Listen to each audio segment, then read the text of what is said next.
கன்னியாகுமரி மாவட்ட ஊரக வளர்ச்சி முகமை சார்பில் நாகர்கோவிலை அடுத்த இறச்சகுளம் பகுதியில் மாவட்ட ஆட்சித்தலைவர் திருமதி ஆர் அழகுமீனா அவர்கள் தூய்மை பணியினை துவக்கி வைத்தார். தூய்மையே சேவை எனும் மாபெரும் சிறப்பு விழிப்புணர்வு பிரச்சாரம் கன்னியாகுமரி மாவட்டத்தின் கிராம ஊராட்சி பகுதிகளில் உள்ள நீர், சுகாதாரம், குப்பை அகற்றுதல், நெகிழி மேலாண்மை மற்றும் கழிவு நீர் மேலாண்மை பற்றிய மக்களின் பங்கேற்புடன் கூடிய செயல்பாடுகள் ஆகியவற்றை மேற்கொண்டு வருகிறது. இந்த தூய்மை பணியானது அடுத்த மாதம் தேசத்தந்தை மகாத்மா காந்தி அவர்களின் பிறந்த நாளான அக்டோபர் 2ஆம் தேதி நிறைவடைய உள்ளது.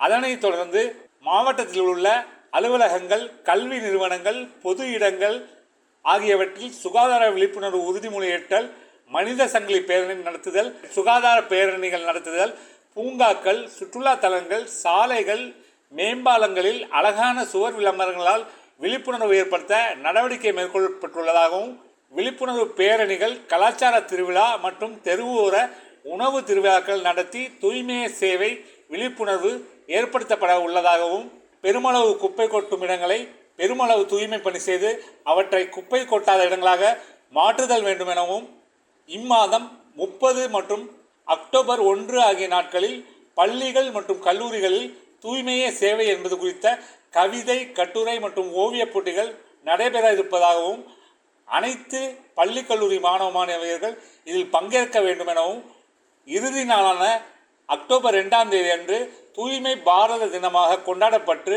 அன்று சிறப்பு கிராம சபை கூட்டம் கூட்டுதல். அச்சிறப்பு கிராம சபை கூட்டத்தில் துப்புரவு தொடர்பான நடவடிக்கைகளை சிறப்பாக மேற்கொண்ட தூய்மை காவலர்கள் மற்றும் இதர தூய்மை பணியாளர்கள் கௌரவிக்கப்பட இருப்பதாகவும், தூய்மையே சேவை 2024 விழிப்புணர்வு பிரச்சாரத்தில் சிறப்பாக பங்கு வகித்த ஊராட்சிகளுக்கு விருதுகள் வழங்கப்படும் எனவும், எனவே அனைத்து பொதுமக்களும் தங்களின் பங்களிப்பினை அளித்து குமரி மாவட்டத்தை குப்பையில்லா குமரியாக மாற்ற முன் வர வேண்டும் என மாவட்ட ஆட்சித்தலைவர் அவர்கள் கேட்டுக்கொண்டார்.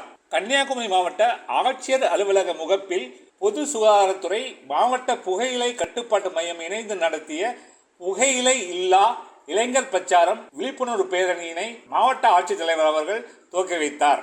கன்னியாகுமரி மாவட்டத்தில் பள்ளி, கல்லூரி மாணவ மாணவியர்களிடையே போதை பழக்கத்தினை முற்றிலும் தவிர்த்திடும் வகையில் போதையில்லா தமிழ்நாடு என்ற தலைப்பில் அரசு மற்றும் தன்னார்வலர்களுடன் இணைந்து பல்வேறு வகையிலான விழிப்புணர்வு நிகழ்ச்சிகள் நடத்தப்பட்டு வருகின்றன.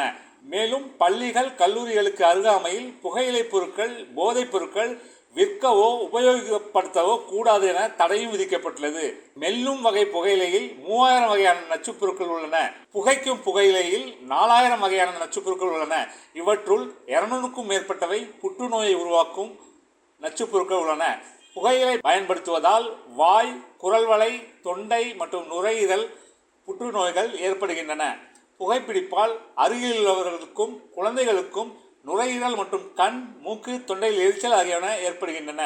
எனவே குமரி மாவட்டத்தைச் சேர்ந்த அனைத்து மாணவ மாணவியர்களும் போதைப் பொருட்கள் உட்கொள்வதை முற்றிலும் தவிர்த்துவிட வேண்டும் எனவும், மாணவர்கள் நல்ல முறையில் படித்து தங்கள் எதிர்காலத்தை சிறப்பான முறையில் அமைத்திட உரிய லட்சியத்தோடு பயணிக்க வேண்டும் எனவும், பெற்றோர்கள் தங்கள் பிள்ளைகளின் நடவடிக்கைகளை கண்காணித்து வர வேண்டும் எனவும், அவர்களின் நடவடிக்கையில் மாறுபாடு தெரிந்தால் உற்ற நண்பனாக இருந்து அவர்களுக்கு அறிவுரைகள் வழங்கி நல்வழிப்படுத்த வேண்டும் எனவும் ஆட்சியர் கேட்டுக்கொண்டார்கள்.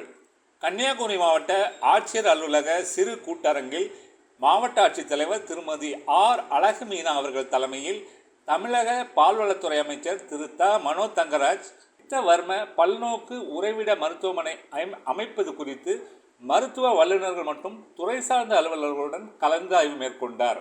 கன்னியாகுமரி மாவட்ட பாரம்பரிய மருத்துவ முறைகளை பயன்படுத்தி பொதுமக்களுக்கு இயற்கை முறையில் மருத்துவம் மேற்கொள்ளும் வகையில் சித்தவர்ம பல்நோக்கு உறைவிட மருத்துவமனை அமைப்பதற்கான நடவடிக்கைகள் மேற்கொள்ளப்பட்டு வருவதாகவும், அதன் அடிப்படையில் கன்னியாகுமரி மாவட்டம் தடிக்காரன்கோணம் ஊராட்சிக்குட்பட்ட அரசுக்கு சொந்தமான சுமார் 81 ஏக்கர் பரப்பளவு கொண்ட நிலத்தினை மாவட்ட ஆட்சித்தலைவர் அவர்களுடன் அமைச்சர் அவர்கள் பார்வையிட்டார்கள்.